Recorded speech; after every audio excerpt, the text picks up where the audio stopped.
Welcome to the deep dive. Today, we're doing something a bit different. Instead of wading through lots of articles, we're zoning in on just one source you sent over. Yeah, it's pretty interesting. It's a transcript, basically someone just talking, sharing their thoughts, their experiences on all sorts of everyday things. Right, so it's like getting a peek into one person's worldview. And our mission today.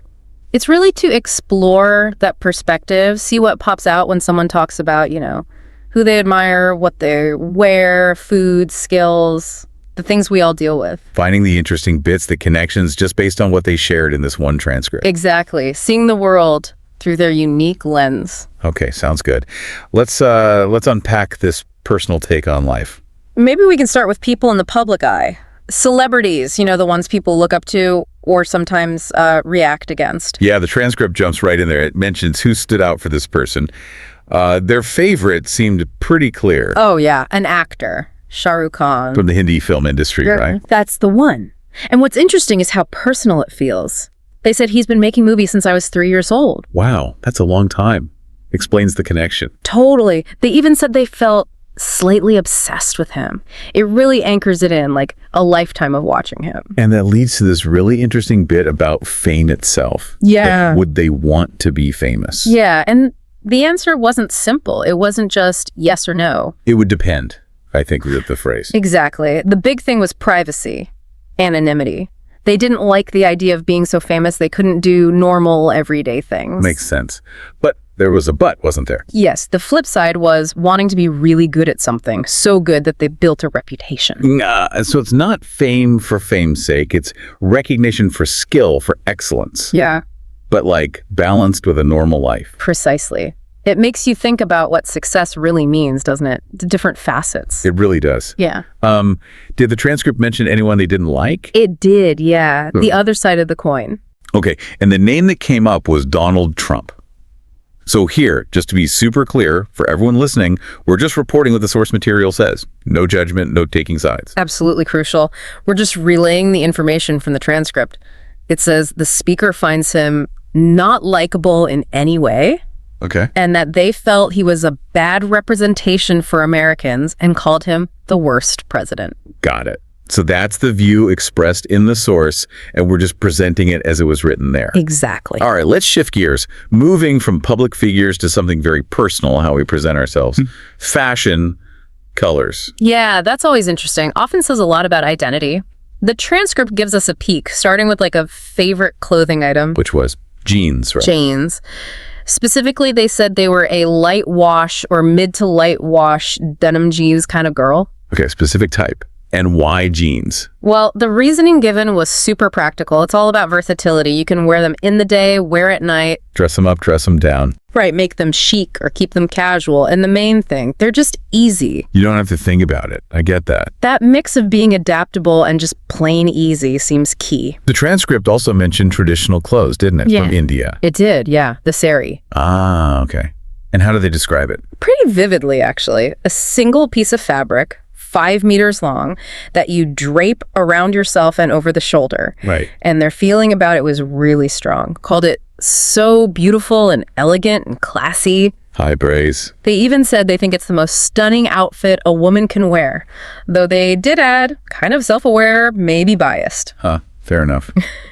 It's interesting, too, that little note about shopping habits. Oh yeah, buying clothes all the time online now. Said it's very rare to buy in a physical store. Hasn't happened for maybe 5 years. Definitely shows how much online shopping has taken over, even for something as personal as clothes. A very relatable point, I think. Hey, for sure.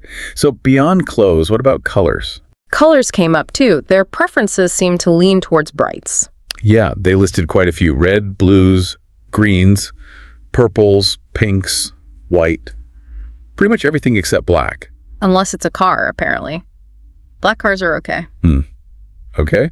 And they sort of wondered if that preference was linked to culture. Yeah, they floated the idea, maybe because I'm Indian. It's fascinating, that potential link between personal taste and cultural background. Definitely. Yeah. What about, like, the most popular color in their country? Did the transcript say? It said it's tough to name just one. It depends. On the season or the events? Exactly. They gave examples. Hindu weddings are usually red, but Christian weddings involve whites and blacks. Right. And for other events, it's more about wearing as many colors as we can. Saffron, oranges, blues, greens came up. So no single supreme color, more like a whole spectrum depending on the occasion. That makes sense. And this led to thinking about whether colors affect mood. Yeah, the speaker thinks they do. How so? Well, the idea expressed was that wearing dark colors might maybe subconsciously reflect internal gloominess and even make you feel more gloomy. But conversely, pushing yourself to wear something bright, even when you're feeling down, might help you absorb some of the energy and feel perhaps a little better. Interesting, like using color intentionally to shift your mood. Kind of, yeah, a connection between the outside and the inside. Okay, let's pivot again. Now to sustenance, food, cooking. Pretty fundamental stuff. Absolutely. A basic need, but also, a source of creativity and comfort. The transcript gets specific about a dish the speaker learned. Right, based on paneer, which they said is like cottage cheese in English. Yeah, cooked in a spiced tomato base. And served with roti, paratha roti. Paratha roti, yeah. And here's where some important context comes in from the source. The speaker is pescatarian Okay. and also has a gluten intolerance. Okay, that suddenly makes the roti detail quite significant. Exactly. Because the roti they make is from ragi flour, which the source points out is gluten-free. So this isn't just a recipe, it's an adaptation. Finding a delicious way to eat within specific needs. Precisely. And they really talk up the benefits of this meal in the transcript. Ragi flour is apparently super rich in calcium Good to know. and very good for people with diabetes, though they don't have diabetes themselves. But overall, the meal is described as very nutritious. The perfect meal even. That's the phrase used, yeah. And it keeps you full. Sounds like a winner. And it's easy for them to make. It's become a go-to meal, partly because it's kind of automatic. They always have all the ingredients. But importantly, it doesn't feel like a compromise on flavor. Right, they said it was delicious, flavorful, nutritious, not like just eating, salmon and rice every day, which might feel a bit bland sometimes. Exactly. Taste isn't sacrificed. And they even mentioned an adventurous way they eat it sometimes. Oh, yeah? Eating it with yogurt, Greek, or regular with a couple Indian spices added to the yogurt. Okay, interesting combination. How do they describe that? The description is great, actually. They talk about the spiciness of the pan cottage cheese, the drier, stiffer texture of the ragi roi, and then the creaminess and coldness of the yogurt. It calls it a match made in heaven. You can almost taste it. It really shows how texture and temperature played a role, and how, like you said, adapting can lead to something really loved. Definitely. And this whole cooking theme flows nicely into the idea of teaching kids to cook. Right, the transcript had some thoughts on that too. What was the take?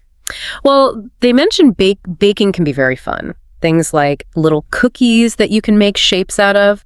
A good fun activity for parents and children maybe requires less precision. Compared to using the stove. Yeah, stove use requires a little bit more precision, according to the source.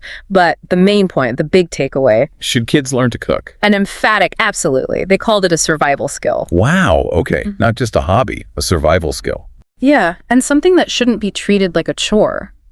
The transcript says it's always important to teach children from a young age to be able to kind of put a meal together Why? because it's basic, it's survival. Yeah. Even if you grow up surrounded by people that are good cooks, you still need to know how yourself. That's a powerful way to frame it. Cooking is fundamental self-sufficiency. Exactly.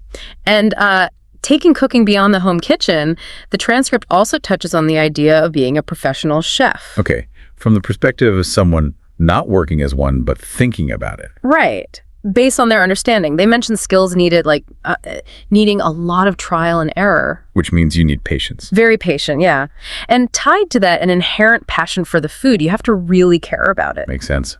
Anything else? Understanding origins seemed important too. Knowing the background of the spices, where it comes from, the meat, where it comes from, that deeper knowledge. And the environment matters too, right? Hugely. They mentioned a good environment helps you hone your craft. Things like access to good teachers, access to good books, access to good produce. It's not just about individual talent. Right, the whole ecosystem around the chef. Yeah. So, based on all that, did they think being a professional chef would be enjoyable? Well, again, it depends. The transcript says it's completely dependent on the environment. How so? They imagined it could be a very stressful job in, say, a Michelin star restaurant, high pressure. Okay. But then it could be completely different if you were running a food truck, selling tacos to happy children and happy families.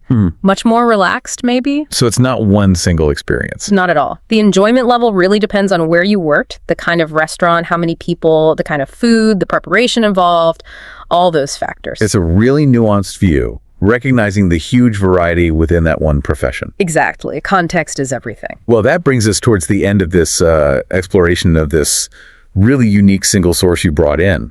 Yeah, it's been quite a journey, hasn't it? Just through one person's candid thoughts. We went from, their views on celebrities and fame. Right. Shah Rukh Khan, the nuanced take on wanting recognition but not intrusion. To the practicality behind their fashion choices, like those versatile jeans, the beauty they see in authority, the connection between color and mood. And the food. Adapting recipes for dietary needs, finding that match made in heaven combination, and that really strong idea of cooking as a core survival skill. And finally, thinking about what it takes to be a chef and how varied that job can actually be depending on the setting. So listening to all this one specific viewpoint on these everyday things, what stands out to you, how do these personal tastes and experiences, just from this one transcript, maybe hint at bigger ideas about, identity, culture, just adapting to life? And maybe a final thought to leave you with.